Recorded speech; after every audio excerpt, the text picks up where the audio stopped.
Hello, my mimics, and welcome back to the Mimic Commentary. This is part 8.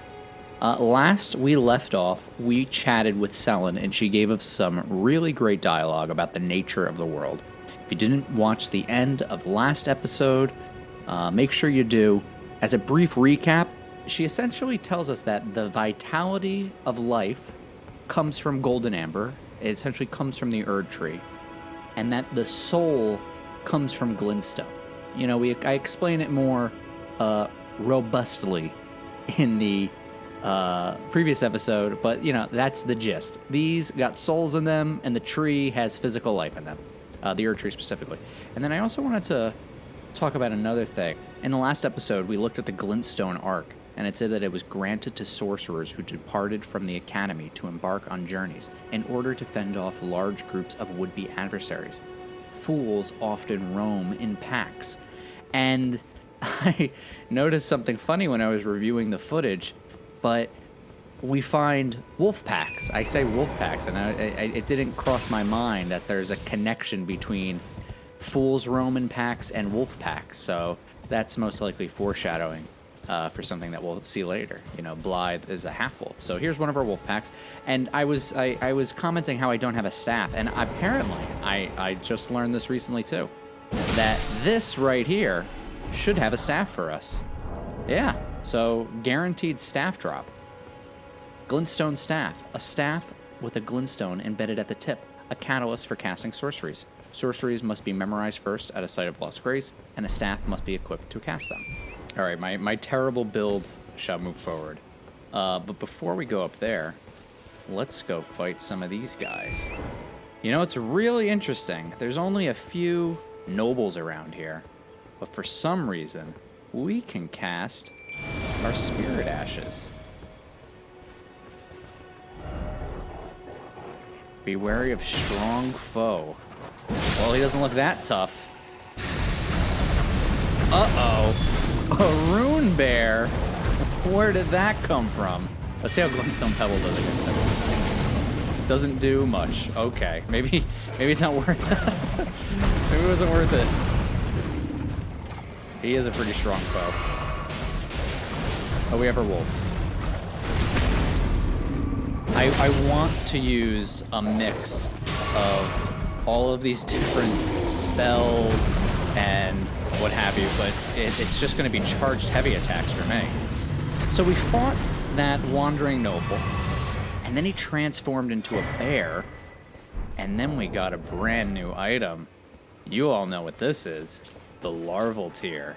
Material needed by Renala to grant rebirth. Core of a creature of mimicry, known as a silver tear.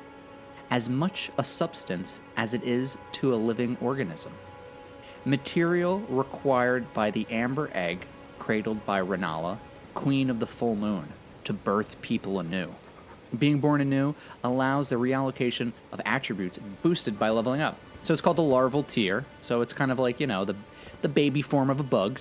It's a tear, and, you know, whenever we see tears, we gotta ask who's crying. It's the core of a creature of mimicry known as a silver tear. So the creature is a silver tear. So the larval tear turns into a silver tear, and this is at the core. Gosh, it looks like an umbilical cord, and maybe an eye at the bottom, and then kind of like wispy legs. The queen of the full moon. I don't think we have anything about the moon yet. We see when we met Rena the witch, the moon was behind her. Maybe they're related in some way. But what's interesting is that we attack this guy, and then he turns into a bear, and then we learn that he's a silver tear, that he's a creature of mimicry. So there's creatures in this world that aren't as they appear. They're mimics.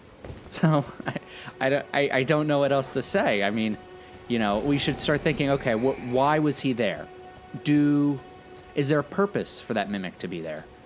Why is that silver tear, you know, is he scoping something out? Does he have an allegiance for anything? Is he working with this queen of the full moon?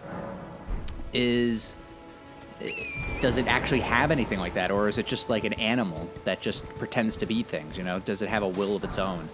You know, these are questions that we'll have to be thinking about. But you know, now we can't trust our eyes. Luckily, we have the blindfold on, so we weren't looking at anything to begin with. But it really makes us have to think, like, if that guy was really a bear, but he's really this creature of mimicry, what is he actually? And here is our first ever jail. Jail is an interesting word choice. It's the old English spelling of, you know, just a regular jail. I've seen it pop up a few times in George R. R. Martin's work to just describe a jail, so I kind of think that's like his doing. These little watcher stones, they slink around. They have eyeballs. This is a jail, so most likely they are watching the jail for whatever reason. They have gravity magic. They can reform. They can spin around. It's really looking pretty right now. Oh, the sunset's going down. Ooh. This guy's beating me up.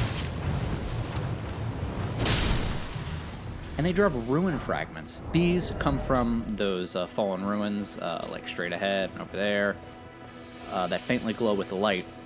So now we have a connection between these creations, these watcher stones, I wonder if they drop anything else interesting, and these fallen ruins from the sky. So whatever type of magic that's used to create these is related to that temple in the sky. What is it again? These shards of stone are believed to have once been part of temple in the skies. Okay. So these things and these jails are most likely related. Let's look at the crest. This is also called the Forlorn How Everjail. When I hear Everjail, I kind of think of forever. Like this is a forever jail. Let's see what happens when we go inside. So we go inside the jail, and we're still in the real world somehow. But everything's dark. It's black.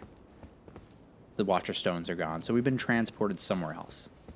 There is a blue rift in the ground. Particles coming out of it. So let's see what happens. And we can summon Blythe, the half-wolf. Our boorish, blunt, good egg. Darriwil, rotting in a cell is no true justice. No. This is where it ends for you. All right, so we find Darriwil, the betrayer, the traitor, rotting in a cell is no true justice. Who put him here? How long has he been here? And what is the nature of this? Gosh, Blythe looks so cool. So he phases in out of that rift. He's a Bloodhound Knight. He has the ability to phase in and out. I want to watch him fight for a second. Oh, actually, it might kill Blythe.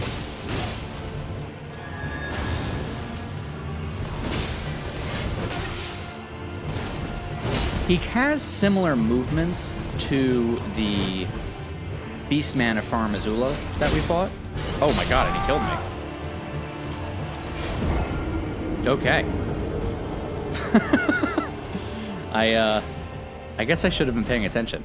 Let's try that again. Oh, and when we die in that Ever Jail, our runes are back in wherever we were before in the overworld. So these places are maybe not physically connected. So what would last forever? Well, we know that there's spirits that exist in this world. People can't die, though. So we have to kind of think about what is this place and why does it work the way it does. This time, we're not going to die, though. One of my leading suspicions is that seeing both of these guys fight side by side like this, Darriwil is also a dog, but he is in, you know, knight's armor. And that's why he moves like this. It's like that 15th century, like, medieval knight armor. Kind of gives us an idea of the time period that this person existed in. It looks very different than the Farum Beastman armor, which was more ornate. He had a crown. So he looked a little more modern. Before we talk to Blythe, let's look at our item. The Bloodhound's Fang. Curved greatsword with a gently undulating blade wielded by Bloodhound Knights. A fearsome blade capable of brutal airborne attacks. Bloodhound's Finesse. Slash upward with the Bloodhound's Fang. Use the momentum to strike to perform a backward somersault and gain distance from foes. Follow up with a strong attack to perform the Bloodhound Step attack. So, yeah, the bunch of the Bloodhound stuff, the guys are probably a dog. Right. There you are. Had to work for it, but it's done. Don't say I'm not a man of my word. Here's your prize. And he gives us a somber smithing stone 2. This is kind of white, it's kind of colorless. Makes me think of silver, like his sword and his fur. Kind of picturing like a duality between the golden Erd tree and then whoever this person works for because of his silver armor. And that he gave us this white, colorless smithing stone that's, has no gold in it.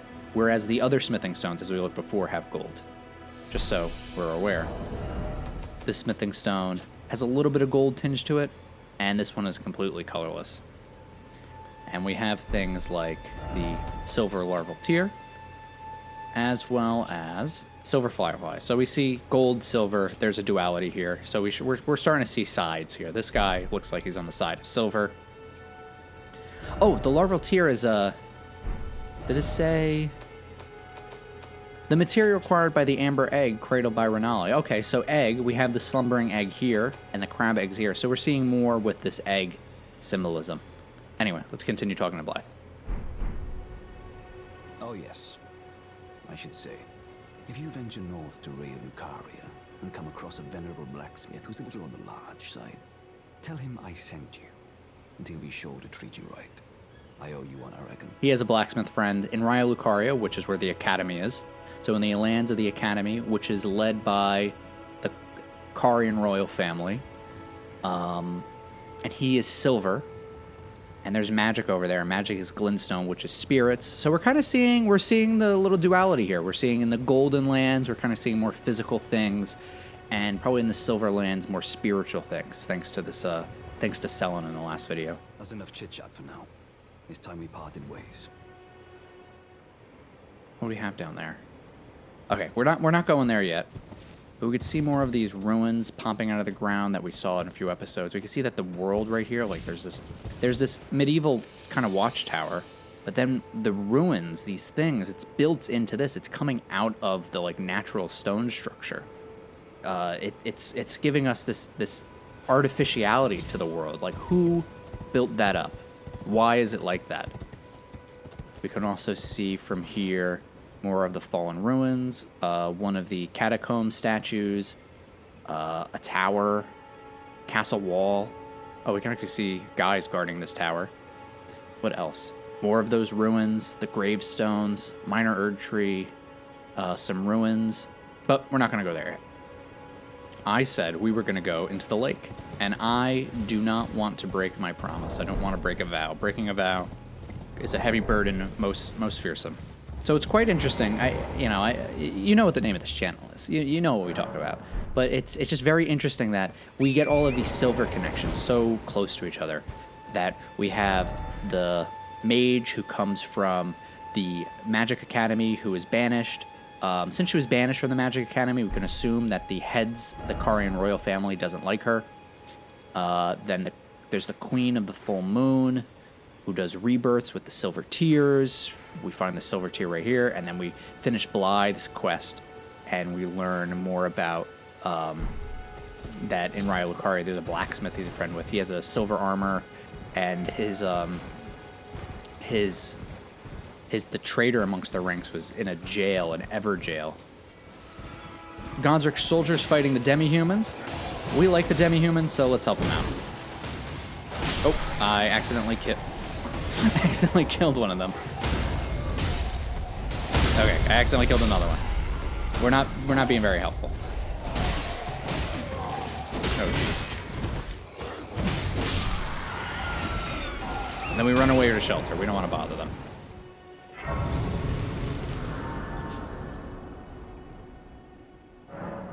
We're at the seaside ruins. I wonder if the ruins are supposed to be referring to those ruins right there or these ruins. Actually, we're fairly close to them. Let's see if we can see anything interesting on them. Nothing interesting. Before I jumped down, I was just admiring the architecture here. It's kind of like crazy. Who built this? Why did they build two separate land masses? Were they supposed to be connected? Was there supposed to be a bridge? Like, what's going on here? But more importantly, over in this direction, we see that there's water flowing out into the ocean. So they have waterways. Whoever built these ruins constructed waterways underneath all of this. So there was like meticulous planning for what this all should look like. That's kind of like crazy. We're gonna go down to the beach. We're gonna go to the lake, but first we're gonna go down this way because I don't want to forget. There's also stuff up there. Okay, we're gonna go down this way. We got some demi-humans roaming. This is probably where they live. I don't want to kill them unless I have to, and I probably just have to. Maybe I should just kill them so we can learn something. Gosh, they wanted me to jump to. Oh my goodness, there's just so much stuff for me to do. I'm sorry, everybody, if this episode seems like kind of rambling, like out of nowhere. There's just like so many places to go right now. So what do we have here? We have a camp. People used to live here. Crab eggs, and it's probably an ambush set up by these demi-humans. I hope Kenneth Height forgive me, for I know not what I do. You know, some episodes you learn a lot. Some episodes you're smacking demi-humans with a stick. This is probably going to be super edited for when I find something interesting.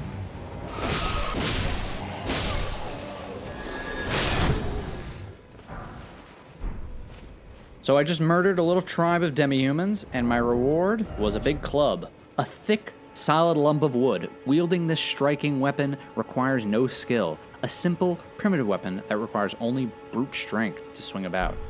Is it stronger than our current weapon? No. Alright, our reward was a club. Back to the lake.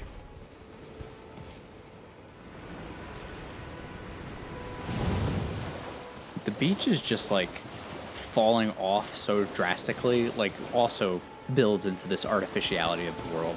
I don't know if it's some sort of commentary that like it's a video game, so it's supposed to be artificial. So they added some like magical or ancient civilization that that literally built the world that you're supposed to like think about like, oh, it's artificial, and like of course it's artificial. It's a made up world to begin with. And who is this guy? He's kind of white skin, kind of a blue sword. He has a campfire, so he lit a campfire, so he's pretty smart. He has a belt and a little loincloth. He kind of has like elf ears. So there is intelligence. There is intelligence there. And we're going to beat the crap out of him.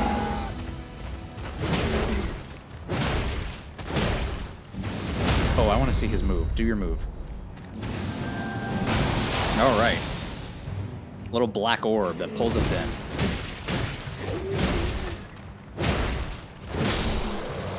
And we got the Ash of War Gravitas.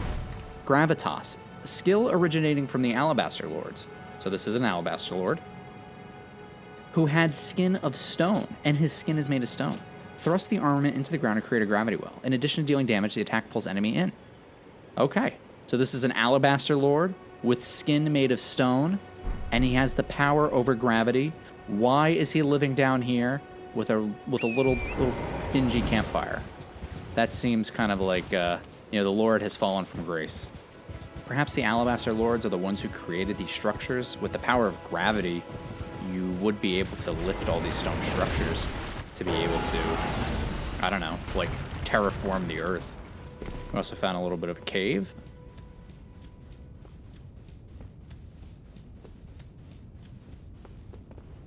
And we're back to the stranded gravesite. And we got the Halig-Trake medallion. The ancient dragons who ruled... Yeah, it's the same as this one. We know about the ancient dragons, but the golden ancient dragon protects against holy damage, where the red one protects against fire. Halig, I think, is like an ancient word for holy. Oh, I didn't mean to fall down here. But here we are. We're back. This is now a magic stick. I don't know if that's good. We'll find out. And we found a new friend. He has a nice little camp over here. Anything under... This seems pretty low for him to sleep under. I guess he just crawls underneath. He's got his own bench. And we'll take his smoldering butterflies. Let's see what he has to say. Actually, let's look at him first. Very practical armor. So he has... Let's see. Is this horn? I guess a flute, maybe? Yeah, it looks like he has a flute. Pouch for holding goods. Samurai aesthetic. You can see his gray hair underneath. It's an old guy. Actually, let's get closer. Let's see if we can get a better look at his face. Yeah, there you go. He is an old and wizened veteran. Let's see what he has to say. You must be the new Tarnished. It's interesting that he knows that we're a new Tarnished. That do more people know about us? Rooster And it's Okay, as Heal Lake fearsome has a dragon, as it is majestic. and we'll see the beauty of a dragon. Unless you're mad or wish to be burned alive, stay We clear do. of the lake. Okay, so the most interesting thing there is that you must be the new Tarnished. How does he know that a new Tarnished has arrived? Is it something that everyone is aware of as soon as it happens? Like, is there like a calling bell? The Chapel of Anticipation, who was it built for? Is it built for anticipating a singular Tarnished like us, or multiple Tarnished as like a bell ring? How would people know that there's a newly arrived Tarnished? Who is sending out the call that there's a new Tarnished coming around? Unless he's just saying it as like an aside, like, oh, never seen you before, you must be a new Tarnished. He's an old guy, so he may have been a Tarnished who's been here for a very long time. I think one thing that people might not realize is that, the world has existed in a time where there were Tarnished mucking it about before we ever arrived. There was normal society, or at least somewhat normal society, after the Elden Ring is shattered, and there are Tarnished showing up. We don't know how long it's been since the Elden Ring was shattered and before our arrival, but, the world looks like it's gone through the ringer. He also warned us about a dragon. See what else he has to say. Don't be a fool. Turn back before it's too late. Don't. All right. Well, we're going to be a fool. And my prophetic knowledge tells me that if we die to the dragon, we actually get more dialogue.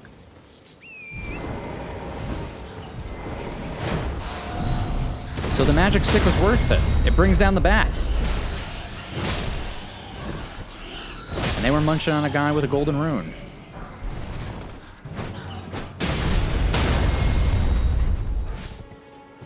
Oh, and here is our painter. We could see him painting. And that was the painting Homing Instinct. So the Homing Instinct is that away. I'm gonna put a marker down there so we know Homing Instinct was pointing that way. And we got the Incantation Scarab. Golden Scarab worn directly on the head. These scarab rolls clumps of incantations during their labor. They roll clumps of incantations. So when we find a golden scarab and they drop in, they were rolling the incantation? As a scarab approaches death, it abandons its rolled treasure and stretches its wings wide for a long journey to its home nest. Okay, so there's a home where these guys live. Slightly reduce the cost of incantation, increase damage taken. Okay, so we're putting it on our head directly. It has this eye mark on there. But what's the interesting thing is that it says it rolls clumps of incantations. How do you roll a clump of an incantation? This is a magical world, so I guess, incantations have a physicality to it. There is an answer. We will find an answer. But I'm positing as a question for now. Perhaps we will learn when we go to Stormhill. I want to show you all something interesting. Here we have these carts, wheels, all brought to this part with a hole, and guy with smithing stone, and more of our friends crucified. And actually, this hole leads straight into the stranded gravesite. Unfortunately, if you jump down, you will just die. But this is most likely how your Tarnished ends up here. They get killed by the grafted scion, and then their body is dumped into that area. But we said we were going to go into the lake, and we shall. Oh, you can actually get back. I didn't notice this. You can actually get back up to the stranded gravesite from here. Oh. Every time I've tried to go to the lake, I always jump and hurt myself, like going down that way. I didn't know you could just run down. Oh, that's very cool. Okay, so let's explore the lake. All right, if that scare rolled up a clump of incantation, what is this a clump of? That was a clump of unsheath. Unsheath, skill of swordsman from the land of reeds. Sheath blade, holding it at hip, from composed stance, follow up with a normal strong attack. Usable on katanas. All right. The Dragon Burnt Ruin. So one very interesting thing about this area, we have to sneak through it because we can actually hear the NPCs talking if we get close to them. This is our first look at a dog. Actually has a lot of fur. Cutie. But I want to make sure we can hear the NPCs talking.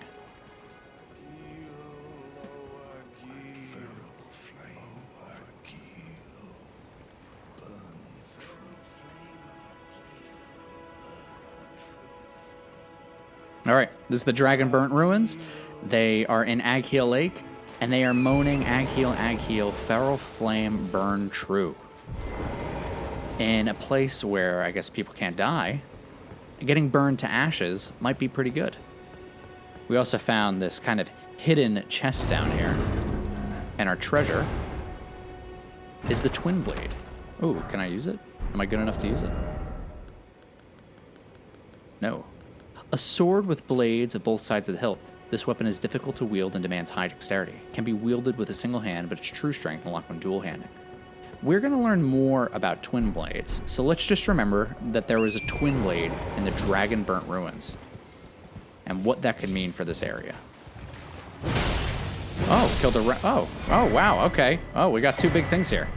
Our stone sword key. This is one of your options for a starting gift. It looks like it has two birds on the hilt, and then maybe the sun at the top. It's hard to say.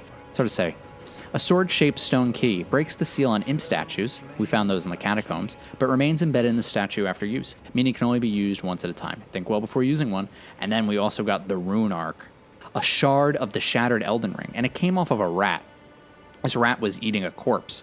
So I think we can deduce that because rats eat corpses, they are accumulating possibly the runes from them, and it turns into a rune arc, or they found a dead body that had a rune arc on it, and then they consumed it. Grants the blessing of an equipped Great Rune upon use. We don't have a Great Rune right now, so we're not going to get that. Even if no Great Runes are equipped, will slightly increase maximum HP. The lower arc of the Elden Ring is held to be the basin in which its blessings pool. Perhaps this shard originates from that very arc. So we have a legitimate shard of the Elden Ring, and it comes from where the blessings pool. And using it gives us the power of the Great Rune equipped. So if we have a Great Rune equipped, but we don't use a Rune Arc, then we do not have its power. So thanks to the Rune Arc, the shattered shard of the Elden Ring, does a Great Rune actually initiate its power. So perhaps, we don't have anything to base this on yet, but just thinking aloud, if someone has a Great Rune and the Elden Ring isn't shattered, then their Great Rune doesn't give them any power. Now, we know what's going to happen in here. There is a chest that I am not going to open. This is bait. They put these rats in here because they want you to think there's some great treasure. And then when you use it, you get transported. That's my prophetic powers coming true. I'm not going to do it because that would really screw up what we're trying to do for this run. If I take that transporter trap, it is going to initiate going to the round table hold, and then we're going to miss out on a lot of dialogue. So we're going to skip that for now.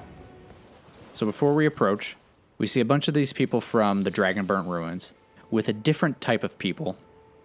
It looks like the ghost from the Stranded Gravesite being burned on a pyre. They were wanting Agheel to come and give them their feral flame. So perhaps these burnt people are bait. They're trying to bait the dragon to come down, eat them, and then burn them alive. Unfortunately, it looks like they just got crushed. And here's our majestic dragon. Flying Dragon Agheel. He has feathers on his wings. Oh, geez. He has... Let's see what else. Nice horn for a nose. Yeah, feathered wings, feathers on his body, scales, a tail. This is actually your typical George R. R. Martin dragon. A George R. R. Martin dragon is supposed to have two back legs and two wings that are supposed to comprise its forelegs, because there are no such thing as a six-legged animal on the earth.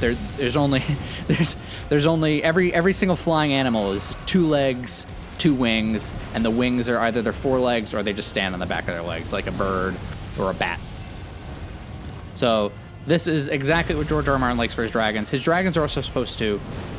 They're not migratory animals. They're supposed to live in one singular place. Generally, they roost in one area, either a cave or a mountain. They like their food well cooked and well burnt. Well done, you could say. And this is just a perfect example of what George R. R. Martin wants his dragons to look like. So we're going to give the good college try, but we actually just want to die, because we want to get a little bit extra dialogue from The guy who told us that we were going to fail. So, you know what? Burn us alive. Oh my god. I'm impervious to fire. I could do anything.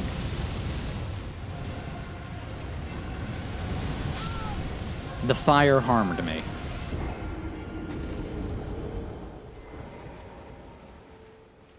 You bloody Yeah, he thinks we're stupid. picking a fight with Yeah. a dragon. Well, I can tell you want to see it through. Seems I'm forever crossing paths with hotheads. So he's met other stupid people. I can tell you want to see it through. Fools will be fools. Fight all the dragons you like. I can tell you want to see All right. fools will be Fools will be fools. Fight all the dragons you like. It seems like he may have had a run-in with another idiot who likes to fight dragons. We're going to try that again.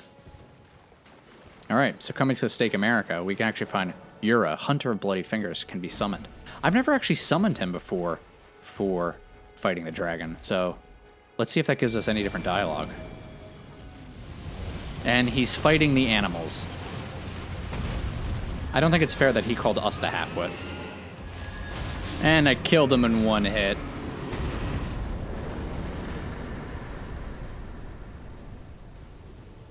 And our reward is a dragon heart. Dragon heart seized by a dragon tracker, riddled with gravelstone. This grotesque organ continues to beat vivaciously? I don't know how to pronounce it. An offering used in dragon communion. Consume a dragon's heart at the altar to make its power yours. While a terrible and savage-looking thing, the heart has a peculiar beauty to it. So it's still beating. This dragon heart is still alive. So we're going to consume a still beating dragon heart, and it's riddled with gravelstone. One of Miyazaki's staples for his dragons is that they generally have stone scales that allow them to live forever. It's the stone scales of immortality from like Dark Souls that really comes to mind. While George R. R. Martin, his dragons do not live forever. They do have life cycles. I think Balerion the Black Dread is said to have died from old age, but some people don't believe it was actually old age. You know, there is some debate within the fandom of dragons can actually die from old age, at least a healthy dragon, because they can live for hundreds and hundreds of years. There you are. That was my first dragon hunt in quite some time. Paired up with a hothead like you, it was just like old times. Now that you've so impressively felled that dragon, there's something you should know. The heart you brought back. It's used in dragon communion. If you should find yourself overcome by hunger for the heart, yearning for its strength, then seek the decrepit church on the little island off the western coast. All right, so we learned a little bit more about our friend Yura, the Bloody Finger Hunter.